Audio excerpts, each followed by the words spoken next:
بسم الله الرحمن الرحيم نحمده ونصلي على رسوله الكريم اما بعد بسم الله الرحمن الرحیم۔ عزیز طلبہ، آج ہم کنز الدقائق حصہ دوم سبق نمبر 364 شروع کر رہے ہیں۔ اس سبق میں ہم کتاب الفرائض سے متعلق پڑھیں گے۔ آج کے سبق میں ہم فرائض کے بحث میں سے رد کا بیان پڑھیں گے۔ عزیز طلبہ، آج کے سبق کا خلاصہ یہ کہ سب سے پہلے ہم رد کی تعریف پڑھتے ہیں کہ رد کسے کہتے ہیں۔ تو رد ذوی الفروض کو حصص دینے کے بعد اگر سہام میں سے کچھ بچ جائے تو یہ واپس ذوی الفروض کو دینا لازم ہے۔ اس عمل کو فقہا کے اصطلاح میں رد کہا جاتا ہے۔ مثلا مسئلہ ہم نے 4 سے بنایا، ذوی الفروض میں سے ایک کو ربع ملتا ہے اور دوسرے کو نصف ملتا ہے، تو ربع 1 دے دیا ہم نے اور نصف 2 ہم نے دے دیا، تو 3 حصے چلے گئے اور مخرج میں سے 1 باقی رہ گیا۔ تو اس 1 کو اب دوبارہ ذوی الفروض یعنی نصف والے کو دینے کو رد کہتے ہیں۔ پھر رد کی 4 صورتیں ہیں، تو ان 4 صورتوں اور ان کا حکم ہم آج کے اس سبق میں پڑھیں گے۔ پہلی صورت من یرد علیہ۔ پہلی بات یہ یاد رکھیں عزیز طلبہ کہ ذوی الفروض میں سے بعض وہ ہیں جن پر مابقی حصے کو رد کیا جاتا ہے اور وہ رد کرنا جائز ہوتا ہے، اور بعض ذوی الفروض ایسے ہیں کہ جن پر مابقی حصہ رد نہیں کیا جا سکتا، یعنی وہ ذوی الفروض تو ہوتے ہیں لیکن مابقی حصہ ان پر رد نہیں ہوتا، جیسے کہ زوج اور زوجہ ہے۔ تو جو جن پر رد کیا جاتا ہے ان کو من یرد علیہ سے تعبیر کرے گا مصنف علیہ الرحمہ، اور جن پر رد کرنا جائز نہیں ان کو من لا یرد علیہ سے تعبیر کریں گے۔ تو سب سے پہلی صورت رد کی وہ یہ ہے کہ من یرد علیہ ایک ہی جنس کے ہوں۔ تو اس صورت میں جب اصل مخرج سے ہم نے ذوی الفروض کو حصہ دے دیا اور اب کچھ باقی رہ گیا، تو من یرد علیہ اگر ایک جنس کے ہو تو اس صورت میں حکم اس کا یہ ہے کہ عدد رؤوس سے مسئلہ بنے گا۔ ایک ہی جنس کے ہیں، 2 بہنیں ہیں یا 2 بھائی ہیں تو 2 ہیں، 2 سے مسئلہ بنے گا، 3 ہے 3 سے مسئلہ بنے گا وغیرہ ذالک۔ دوسری صورت یہ ہے کہ من یرد علیہ کئی جنس کے ہوں، مثلا ایک جنس ایسی ہے کہ ان کو نصف ملتا ہے، دوسرے کو ربع ملتا ہے، تیسرے کو سدس ملتا ہے، کئی جنس کے ہیں، تو اس صورت میں مسئلہ ان کے حصص کے تعداد سے بنے گا۔ مثلا 6 کا نصف 3 ہے اور سدس 1 ہے، تو اب اگر دونوں قسم کے ذوی الفروض ہو، نصف والے بھی ہو سدس والے بھی ہوں، تو نصف 3 اور سدس 1، تو 3 اور 1 حصص کو ملانے سے 4 بنتا ہے، تو لہذا مسئلہ 4 سے بنے گا۔ تو یہی بیان فرماتے کہ ان کے حصص کے تعداد سے مسئلہ بنے گا۔ اگر حصص کی تعداد 3 ہے تو 3 سے حصص کی تعداد 4 ہے تو 4 سے مسئلہ بنے گا۔ یہ اس صورت میں کہ جب من یرد علیہ کئی جنس کے ہوں۔ تیسری صورت یہ ہے رد کی کہ من یرد علیہ ایک جنس کے ہوں لیکن اس کے ساتھ من لا یرد علیہ بھی ہو، مثلا زوج یا زوجہ۔ من لا یرد علیہ سے مراد زوج یا زوجہ ہے۔ اس صورت میں جب ہم تقسیم کر چکے اور کچھ حصہ باقی رہ گیا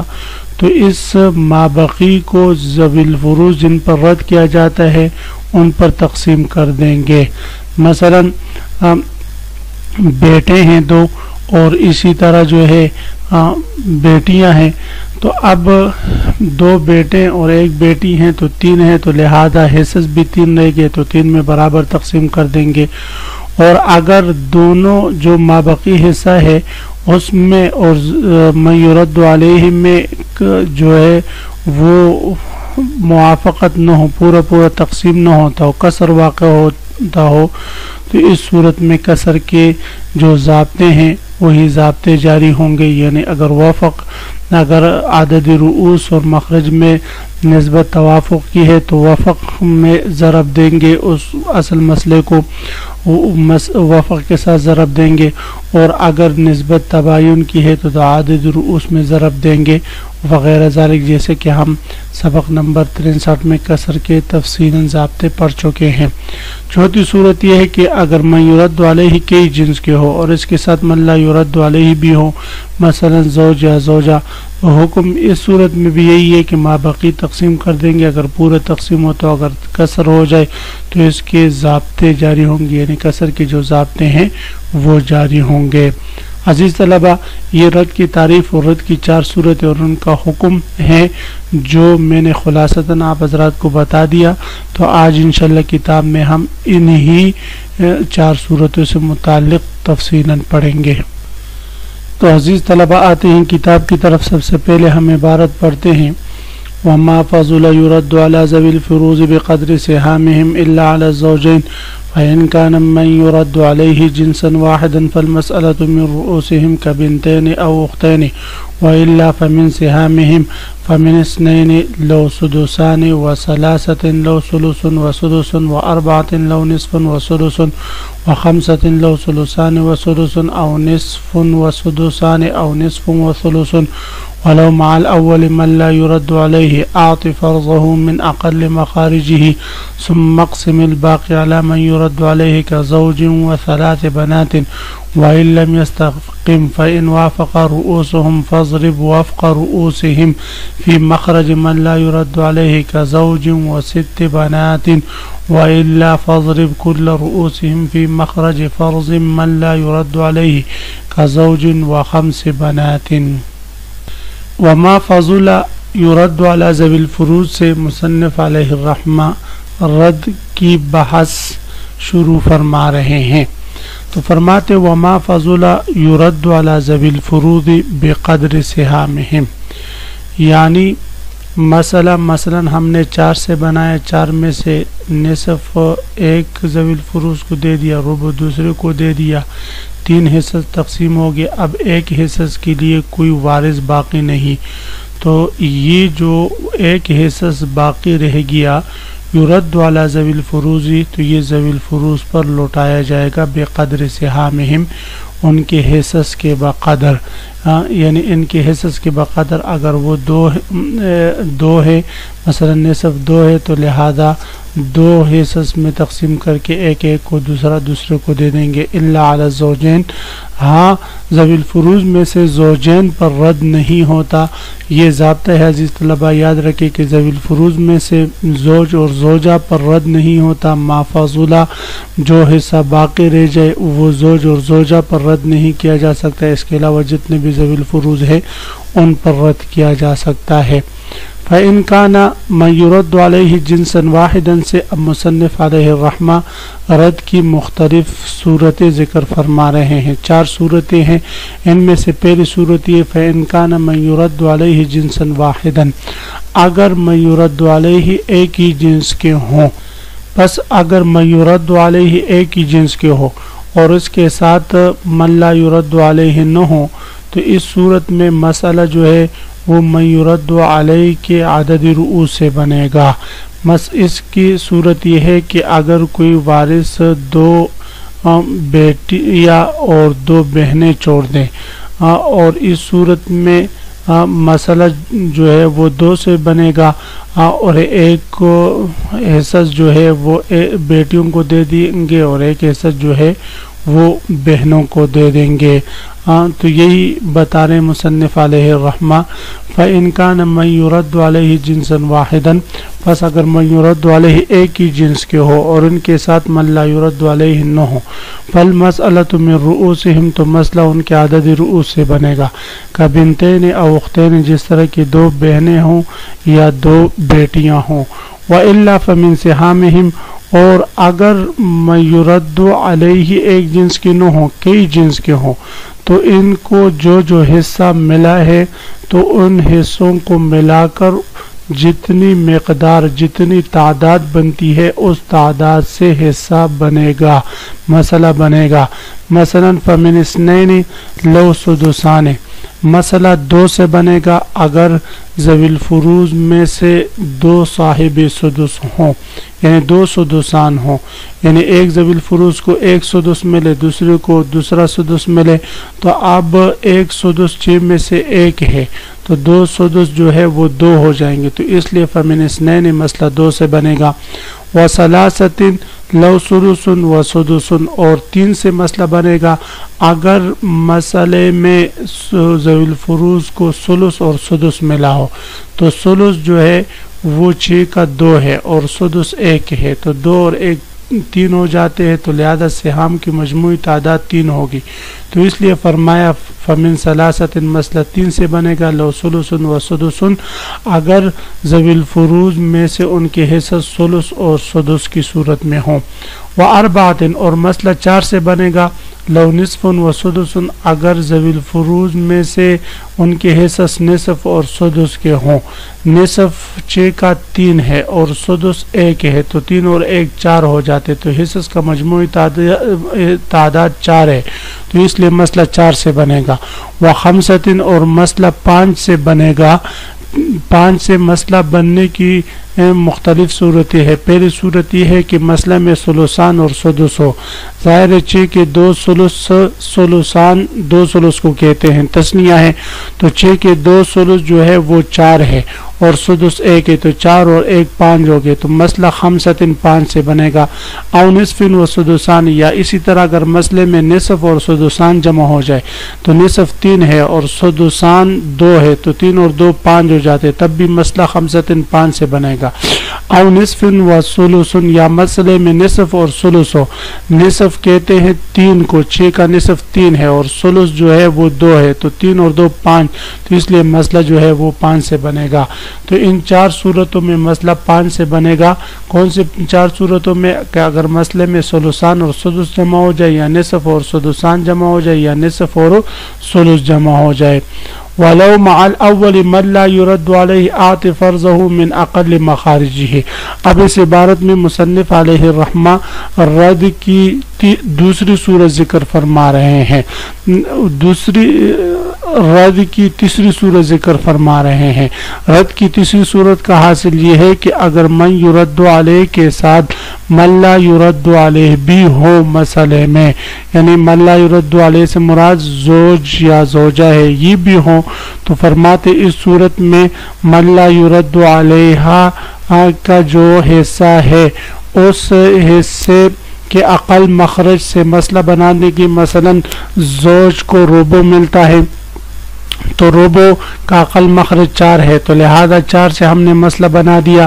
تو 4 میں سے 1 جو ہے وہ زوج کو دے دیں گے، باقی میں یرد علیہ میں تقسیم کر دیں گے، جس کی صورت یہ ہے کہ زوج ہو اور 3 بیٹیاں ہوں، تو 1 جو ہے وہ زوج کو دے دیں گے، 3 رہ گئے تو وہ 3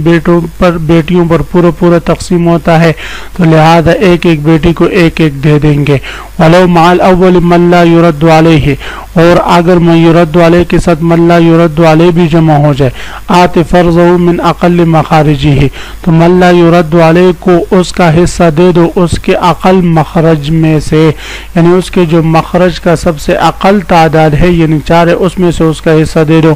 ثم اقسم الباقی، پھر جو مابقی رہ جائے علی من یرد علیہ، مابقی کو جو ہے تقسیم کر دے من یرد علیہ پر، کا زوج و ثلاث بنات، جس طرح کہ شوہر ہو و ثلاث بنات اور 3 بیٹیاں ہوں، تو عقل مخرج یعنی 4 سے ہم نے مسئلہ بنا دیا، 1 زوج کو دے دیا اور 3 جو ہے 3 بیٹیوں میں 1 کر کے تقسیم کر دیا۔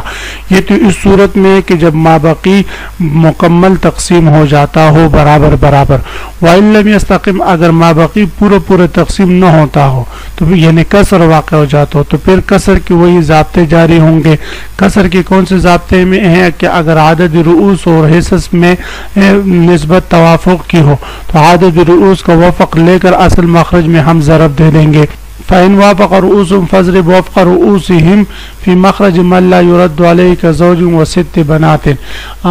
پھر اگر جو ہے کسر اگر کسر واقع ہو تو کسر کی صورت میں پھر وہی کسر کے ضابطے جاری ہوں گے کہ ہم دیکھیں گے کہ عدد رؤوس اور حصص میں نسبت توافق کی ہے یا تباین کی ہے. اگر نسبت توافق کی ہو تو ہم ضابطہ پڑھ چکے ہیں کہ عدد رؤوس کا وفق لے کر اصل مخرج میں اس کو ہم ضرب دیں گے. صورت مسئلہ یہ ہوگی مثلا زوج ہے اور 6 بیٹیاں ہیں تو زوج من لا یرد علیہ ہے، لہذا اقل مخرج 4 سے ہم نے مسئلہ بنا دیا. ایک ہم نے زوج کو دے دیا، 3 رہ گئی. 3 اب 6 بیٹیوں پر پورا تقسیم نہیں ہو سکتا تو لہذا 6 اور جو 4 ہے ان میں نسبت توافق کی. اب نسبت توافق کی ہے اور توافق کی نسبت ہے اور 6 کا جو وفق ہے وہ 2 ہے. جب 6 کا وفق 2 ہے تو لہذا ہم 2 کو اصل مخرج یعنی 4 میں من لا یرد علیہ کا جو مخرج ہے اس میں ہم ضرب دے دیں گے. تو من لا یرد علیہ کا مخرج 4 ہے، 2 کو ہم نے 4 میں ضرب دے دیا تو 4 دونے 8 ہو گیا. 8 کا جو ربع ہے یعنی 2 وہ تو ہم زوج کو دے دیں گے، باقی 6 رہ جائے گا تو 6 جو ہے وہ 6 بنات میں برابر ہم تقسیم کر دیں گے. تو فرماتے فَإِنْ وَافَقَ رؤوسهم، اگر عدد رؤوس میں موافقت ہو، نسبت توافق کی ہو، فضرب وفق رؤوسهم تو عدد رؤوس کی وفق کو آپ ضرب دے دے فی مخرج من لا یرد علیہ، من لا یرد علیہ کی مخرج میں، کا زوج جس طرح کے زوج و 6 بنات اور 6 بیٹیاں ہوں. تو اس صورت میں 6 بنات کی جو میں نے تفصیل بتا دی یہی طریقہ کر کے اصل مخرج میں ضرب دے دیں گے تو ضرب دے دینے سے جو حاصل ہو جائے گا وہی اصل مخرج بن جائے گا. اس میں سے ربع نکال کر ما باقی جو ہے وہ حصص اس میں تقسیم کر دیں. وَإِلَّا فَضْرِبْ كُلَّ رُؤُوسِهِمْ فِي مَخْرَجِ فَرْضِ مَنْ لَا يُرَدُّ عَلَيْهِ كَزَوْجٍ و5 بنات. اور اگر نسبت توافق کی نہ ہو تو پھر ہم نے پڑھا تھا کہ کسر ختم کرنے کے لیے عدد رؤوس کو من لا یرد علیہ یعنی اصل مخرج میں ضرب دے دیں گے. وَإِلَّا فَضْرِبْ كُلَّ رُؤُوسِهِمْ وَغَنَّ پورے عدد رؤوس کو ضرب دے دے فی مخرج فرض من لا یرد علیہ، من لا یرد علیہ کے مخرج میں، کزوج و5 بنات. اس کی صورت یہ جس طرح کہ شوہر ہو و5 بنات اور اس کے ساتھ جو ہے 5 بیٹیاں ہوں تو اب زوج کو ربع دے دینے کے بعد 3 باقی رہ گیا. 3 اور 5 میں نسبت تباین کی ہے، توافق کی نہیں ہے تو لہذا 5 کو اصل مخرج من لا یرد علیہ کا مخرج کتنا ہے 4 ہے اس میں ضرب دے دیں گے تو 5 اور 20 ہو جائے گا. 20 میں سے جو ربع ہے یعنی 4 وہ 5 وہ ہم زوج کو دے دیں گے، ما باقی 15 رہ جائیں گے. 15 میں سے